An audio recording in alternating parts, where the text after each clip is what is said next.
Mesdames et messieurs, bonjour et bienvenue sur Avenir du Congo TV. Restez avec nous pour ne rien manquer de l'actualité locale et internationale.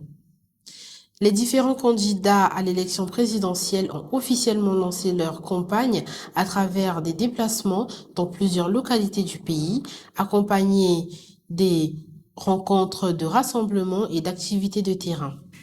Ces initiatives traduisent leur volonté d'aller à la rencontre des populations, de présenter leurs projets de société et de mobiliser les électeurs en vue du scrutin à venir. Dans un autre registre, celui de la coopération internationale et du numérique. Une forte délégation d'experts chinois a rencontré le 1er mars à Brazzaville le ministre des Postes, des Télécommunications et de l'Économie numérique, Léon Juste Ibombo, dans le cadre d'échanges portant sur les modalités de mise en œuvre conjointe du méga-projet de communication par satellite en vue de renforcer les infrastructures numériques du pays. Sur le plan spirituel et social à présent. Le 1er mars, les confessions religieuses légalement reconnues au Congo se sont réunies au gymnase du lycée de la Révolution pour célébrer un culte interreligieux en faveur de la paix dans l'arrondissement 5 Wenje sur le thème « La paix, une volonté de Dieu et un gage pour le développement du Congo ».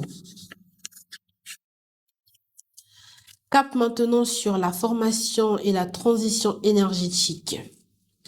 Le Centre d'excellence d'Oyo pour les énergies renouvelables et l'efficacité énergétique a encadré 14 élèves de l'Institut professionnel et technologique d'Oyo dans l'apprentissage de la production du biogaz à partir des déchets organiques ainsi que dans la maîtrise des technologies liées aux panneaux solaires photovoltaïques.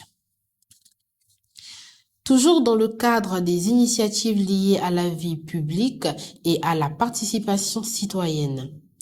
À l'occasion de la 116e Journée internationale des femmes, la ministre Inès Nefer-Berti Ingani Vumbu Yalo a organisé à Pointe-Noire une journée de concertation réunissant des femmes de divers horizons dans le but d'élaborer un pacte social avec le futur président en marge de la campagne électorale afin d'affirmer leur rôle dans le débat politique et de défendre des politiques axées sur le développement durable et l'équité.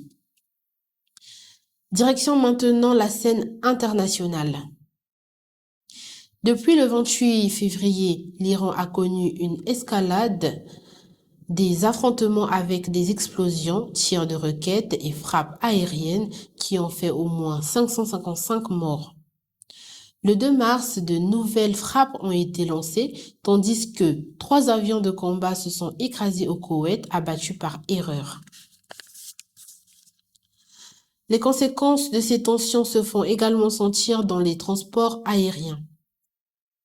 Les aéroports du Moyen-Orient, dont Dubaï, le principal hub international au monde, et Doha ont fermé leurs portes pour une 3e journée consécutive, laissant des dizaines de milliers de passagers bloqués, provoquant ainsi l'un des chocs les plus violents qu'ait connu le secteur aérien ces dernières années.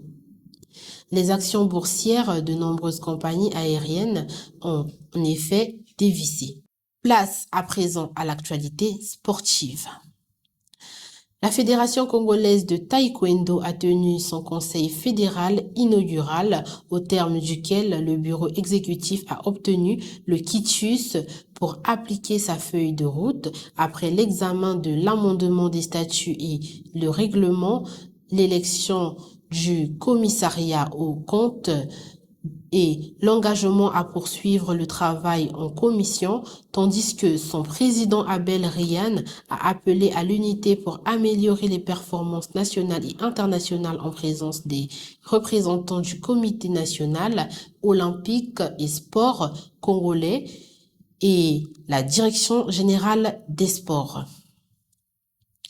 À l'étranger, football en Europe. Lors de la 24e journée de première division croate, Rijeka a battu Lokomotiva Zagreb 2-0 grâce à des buts de Thiago Dantas et Daniel Adjuadjei. Cette victoire permet à Rijeka de se maintenir à la 3e place à 19 points du leader Dinamo Zagreb. Nous terminons avec la page culturelle et société. Ce dimanche 1er mars 2026 à Brazzaville, la dynamique Pona Ekolo Samunabwala, conduite par Hugues Ngolondele, ministre de la Jeunesse, des Sports, de l'Éducation civique, de la formation civique et de l'emploi, a organisé une rencontre marquante consacrée à la présentation officielle d'une brochure rassemblant 242 raisons de soutenir Denis Sassou Nguesso. Devant un public composé de militants, sympathisants et des cadres politiques, le Palais des Congrès a été le théâtre d'une ambiance remarquable. Pour plus d'informations, suivons le reportage de Grace Quenol et Londa Osima. Ce dimanche 1er mars 2026 à Brazzaville, la dynamique Pona Ekolo Samunabwala, conduite par le ministre Hugues Ngolondele, a organisé une rencontre marquante consacrée à la présentation officielle d'une brochure rassemblant les 242 raisons de soutenir Denis Sassou Nguesso. Devant un public composé de militants, de sympathisants et des cadres politiques, le Palais de Congrès a été le théâtre d'une ambiance remarquable, présentée par une foule en liesse et des danses traditionnelles. Les organisateurs ont mis en avant les objectifs de cette initiative, structurer l'argumentaire en faveur du chef de l'État et valoriser les acquis enregistrés au cours de ces différents mandats. Dans son intervention, le ministre Hugues Ngolondele a souligné que cette brochure se veut un outil pédagogique et politique. En évoquant 242 raisons, nous avons voulu donner un sens symbolique à ce document, étant donné que ce nombre connu de tous les Congolais rappelle notre indicatif téléphonique international.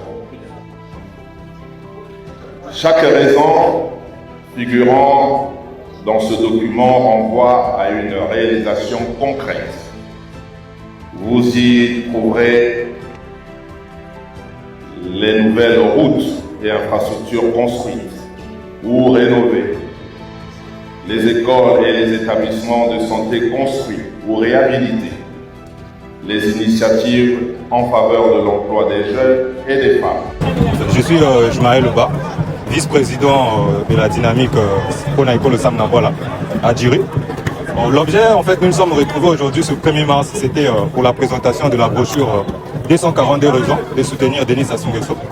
Et dans cette activité, on a démontré tout ce que le président a eu à réaliser comme activité, comme réalisation dans les domaines de la santé, l'assainissement, les routes, toutes ces choses-là. Certaines personnes n'en parlent pas. Donc nous avons pensé qu'il fallait faire cette présentation-là pour que chacun ait cet élément-là, la brochure, pour voir la dimension du travail que le président a déjà fait et puis permettre aux jeunes de se mêler en masse dans l'élection et d'aller voter massivement pour ce candidat qui est en train de continuer encore à réaliser des choses que nous sommes en train de voir pertinemment. La présentation de cette brochure s'inscrit dans un contexte politique marqué par des prises d'opposition publiques et des initiatives de soutien en faveur du président. À travers cette démarche, Pona Ekolo Samunabwala affirme sa volonté de structurer et d'intensifier son action sur le terrain.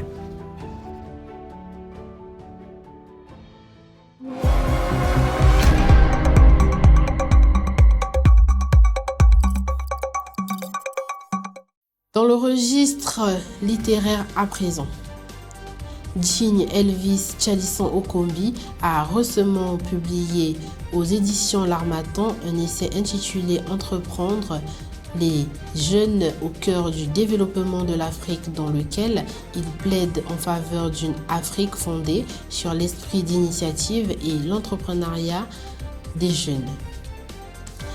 C'est la fin de cette édition. Merci de nous avoir suivis. Excellente suite de programmes sur Avenir du Congo TV.